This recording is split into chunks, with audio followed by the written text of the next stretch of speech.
ездил водой изначально, вот это вот расположение и было самым оптимальным и удобным. Вот слева от вас это все постройки конца 19-го, начала 20 века. И мы с вами потихонечку приближаемся к зданию Екатерининского собора. С этим собором связана очень интересная история. По легенде, здесь проезжала Екатерина II, когда въезжала владение, и ее карету увязывают именно на самом этом месте. Увязаны таким образом, что матушку еле вытащили из трясины. Она очень долго молилась Богу. Ну, коляску ее тоже с грехом пополам вытащили. Ну, Екатерина оставила здесь 300 рублей на строительство храма. Изначально храм был деревянный, но позже, в середине 12 века, его строят в камень. Слева от вас розовое здание, это здание мэра города. Изначально сейчас там располагается педагогская типография. И вот мы с вами подъезжаем к Дому народного творчества. И сейчас мы с вами туда заходим. Так, в Доме народного творчества вам времени полчаса вполне достаточно. Если кто-то не справил свои нужды, здесь жили работники на предельной фабрике Голубева. На тот момент сюда была проведена впервые в Судорде вода. Справа от вас находится на предельная фабрика Голубева. Здесь трудилось порядка 500 человек. Это конец 19 века. В начале 20 века они начинают помимо холста, который используется как мешковина, выпускать льняной хлопок, который уже шел на одежду. И чуть позже, в 1886 году, Голубев впервые приходит идея построить стекольный завод. И граф Голубев с сыновьями направляется в Мальцево, в Усть-Хрустальный. Там перенимают секреты мастерства, но с Мальцевым они договариваются о том, чтобы не быть конкурентами. И Голубевы выпускали стекло, которое шло на бутылки, и на стекло, которое вставлялось в раму. И уже с начала 90-х годов выпускается первая гута. И не случайно это было сделано на правом берегу Судогды. Дело в том, что стекольные заводы были очень пожароопасными производствами, и их поносили в болотистые местности. Если мы перенесемся с вами в 19 век, прямо, здесь находились болота, пойло реки Судогда. Здесь не было ни одного дома. И рабочие на работу направлялись на лодку через Судогду. Вот если они не успевали к 7 утра прибыть к этой лодочке, в которой направлялся завод, можно было направляться только в флаг. Штрафы были очень большие за непосещение рабочего дня или опоздание на рабочее место. Здесь начинает формироваться первые стеклодельные династии. Помимо Голубева. И вот в начале 20 века, когда вспыхивает революция, завод экспроприирует и в течение обстоятельств рабочие подняли восстание, когда попытались снять управление заводами. Голубев оставляют управление заводами, и они здесь продолжают перемены трудиться до 1949 года. А слева от вас находится новое здание завода. На период 80-х годов здесь трудилось около 7 тысяч рабочих. Для сравнения, население города составляло 14 тысяч. Это по переписи 1984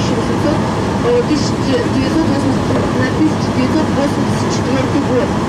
А здесь же строится новый микрорайон, который получает название Красный Химик. Помимо стекловолокна здесь выпускались детали для космической промышленности. Завод действительно был очень сильный и богатый, имел статус всесоюзного. Но время шло, завод, конечно же, постепенно разваливался после перестройки.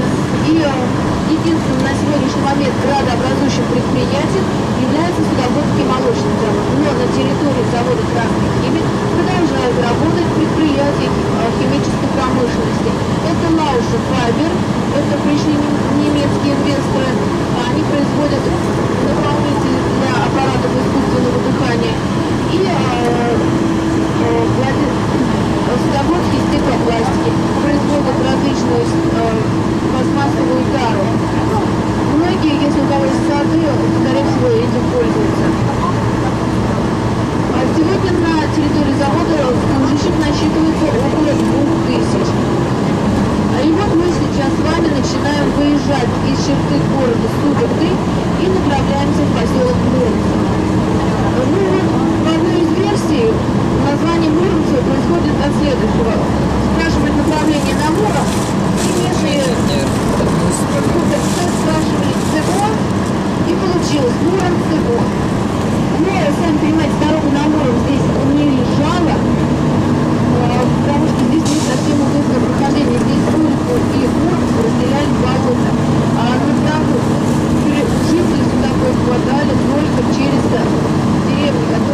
другие. Но не менее, во всяком случае, на конец 19 века Круповицкий встретился отчет. И с этим имением тоже связана очень интересная история. Изначально имение Муромцева принадлежало Конниково. Они эти имения получают, так же как в деревне, у которой мы с вами будем проезжать, после смутного времени за служение. Имения считались не особо богатыми, и только расцвет начинается только уже при Храповицких. Храповицким это переходит Владимир Семенович переходит через его бабку. Которая была урожденной Коневым. И Владимир Семенович унаследовал это имение, сразу же оно было приписано к его рождению в 1856 году. Имение считалось небогатым, как я уже говорила. Здесь в основном занимались лесозаготовками. Сельское хозяйство здесь невыгодно, болотистое место. Единственное, что крестьяне выращивают чисто продукцию для своих нужд. Здесь строятся еще до Храповицкого первые скипидарные заводы, но, во всяком случае, расцвет имения происходит позднее. И вот мы сейчас с вами подъезжаем, справа от вас находится уже Муромцевский лесотехнический техникум. Вот это здание выполнено в псевдоготическом стиле, это является зданием конторы имени Круповицких. Вы можете посмотреть, как выглядела сама главного усадебного дома до момента его разрушения.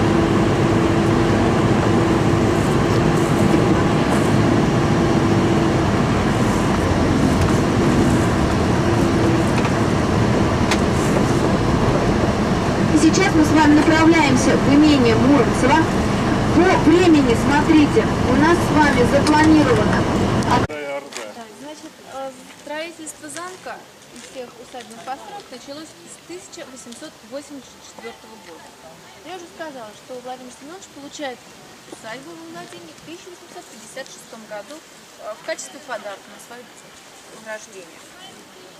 Помимо усадьбы он получает Муромцева. Помимо этого он получает усадьбу Ликино, и общая площадь его владения на тот момент составляла 109 гектаров. А к тому моменту, когда уезжал из России в 2017 году, эта цифра увеличилась втрое. Ну вот, когда он приехал первый раз в имение, он посмотрел, здесь стоял такой небольшой деревянный домик обычный. Он посмотрел и уехал, не зная, что с этим делать просто. В 80-е годы он путешествует по Европе и заезжает к своему другу барону, как гласит одна из легенд. Тот проводит его по своему имению и говорит так ехидненько, что в России вам этого никогда не сделать. Владимир Семенович пригласил его лет через 5 посетить его имение в России. И вот Владимир Семенович, конечно, даром времени не теряет. Он находит людей, которые смогут воспроизвести то, что он задумал. И этим человеком становится Петр Самойлович Бойцов. Талантливый архитектор, который участвовал в создании проекта Пушкинского музея в Москве. И вот Петр Самойлович Бойцов разрабатывает такой проект усадьбы по всем запросам Храповицкого, который соответствует все его запросы, ну и, конечно, Храповицкий разумеет огромные деньги. Театр, ходила лодочная станция, дома прислуги, конюшенный двор со всеми пристройками. И последним его архитектурным строением в усадьбе становится церковь Святой Великомученицы Александры. Ну, во всяком случае, в 1888 году, когда действительно приезжает этот барон, усадьба была уже полностью готова, и въезд усадьбы находился не с той стороны, с которой заходим мы с вами, а въезд находился более вот с той стороны и проходил практически по всему имению. Когда вы въезжали в усадьбу, вы могли увидеть все великолепие, которое было создано Бойцовым. И этот барон приезжает, его Владимир Семенович проводит и останавливается недалеко от построек, которые очень напоминали баронский замок. Барон говорит: да, вы действительно сумели повторить в точности мою родовую гнездо. Владимир Семенович говорит: да, вы знаете, это скотный двор, здесь у нас свиньи живут. А главное, усадебный дом находится дальше. И проводит барона дальше. Говорят, что барон после этого сзади в России больше не видел. Но, во всяком случае, усадебный дом было великолепно. Сюда был произведен строительство. Здесь была полностью оборудована водопроводом. Отапливались даже камни. Здесь был устроен каскад прудов. Вот если смотреть с крыши, можно было подумать, что там что-то отражается на прудов. Было 3 озера, которые находились на разных уровнях, заканчиваясь круглым озером, зеркало, в котором отражалась главная картина. Если вы смотрели со стороны прудов, вы видели усадебный дом в этом озере. Если вы смотрели со стороны усадебного дома, вы видели край стиля и парк, который написали. В летние поры здесь высаживался лавр, здесь разносились катки, пальмы, различные экзотические. Здесь выносилась конструкция мебели, здесь устраивались удивительные музыкальные вечера. Так как Софья Ивановна, жена Владимира Семеновича Павловского, очень увлекалась музыкой, она здесь организовывает детскую школу музыкальную, в которой детей и обучают. И строится театр по ее желанию. И здесь еще была сделана одна очень интересная вещь. Ну, вы знаете, что крестьяне всегда держали скотинку, а через парк эту скотинку согонять было не очень хорошо, так как парк занимал 35 гектаров. Ну и Владимир Семенович сделал таким образом, что всем, кто прислуживал в имении, им продукты сельского хозяйства поставлялись именно домой. Но с одним условием, чтобы они не держали никакой живности в доме.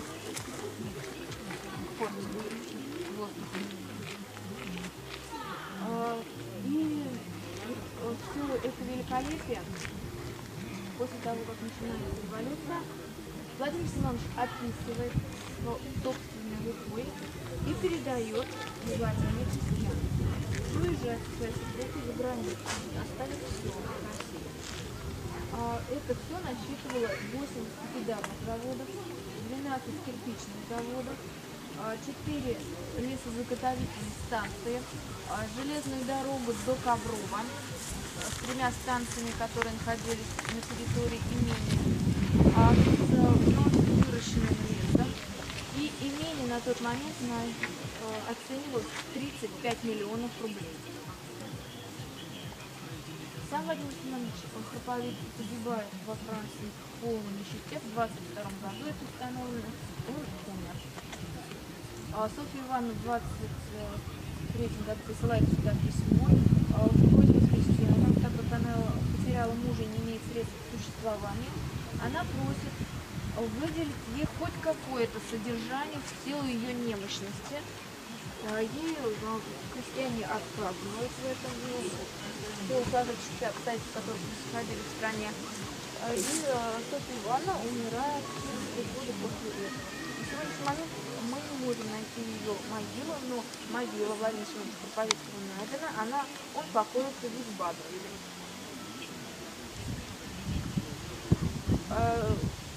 Давайте пройдем дальше, и я еще полистаем некоторые страницы. Да, еще один, он в 1950 году родился, в 22-м умер. Да, и еще одна особенность Владимира Семеновича Храповицкого. У него была удивительная псарня, и всех собак он знал по кличкам. И когда собачка умирала, вот справа от вас находится горка. Вот эта горка называется собачья горка. И каждую собачку хранили там, и для каждой собачки устанавливалась табличка с годом рождения и кличкой.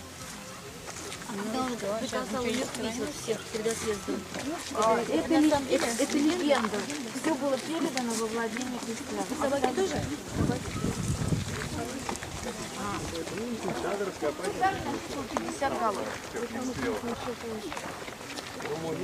Может, собачку не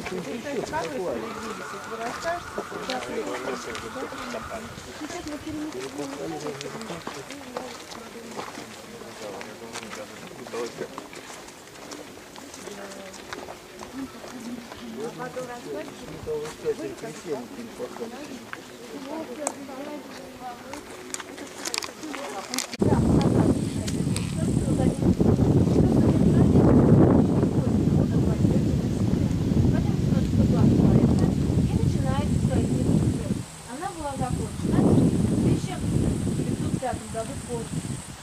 То есть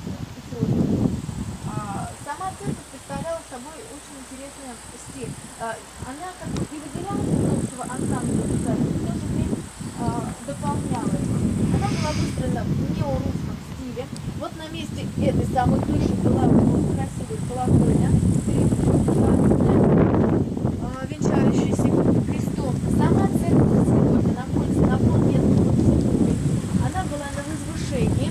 И вот те, кто говорили, видели ее издалека, было такое ощущение, что вы потеряла шкатулка расписная. Такой была красивая церковь. Ее крыша была покрыта черепицей, которая была проведена из Германии, и черепица была под перламутром. Она переливалась от бледно-зеленой до желтоватой. Все зависело от того, под каким углом вы встанете. И в кресте находился горный хрусталь. Так подобный крест находился только во Владимире, в церкви Архангела Михаила. Сегодня крест был установлен, если будете на экскурсии в Владимире, обратите внимание. Крест действительно из горного хрусталя. И к росписи церковь приложила в одной из версий сам Васнецов. Но школа Васнецова действительно здесь есть. Полностью был расписан алтарь и стены.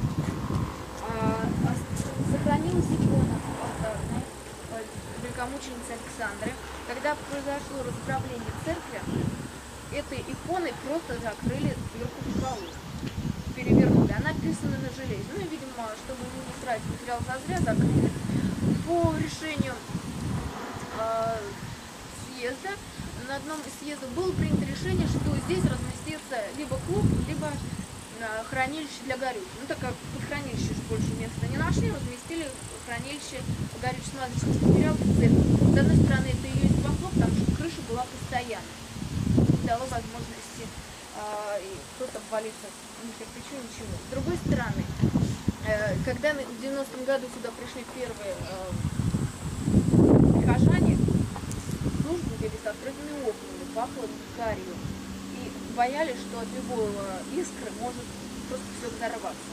Сегодня, конечно, гари нет. Икона занимает свое почетное место в алтаре. Алтарь не тот, но восстановлен практически. Вы можете сейчас пройти в церковь, храм открыт, поставить свечи, заказать.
Усадьба являлась госпиталем и в 1914 году, и в 1941 по 1945 год.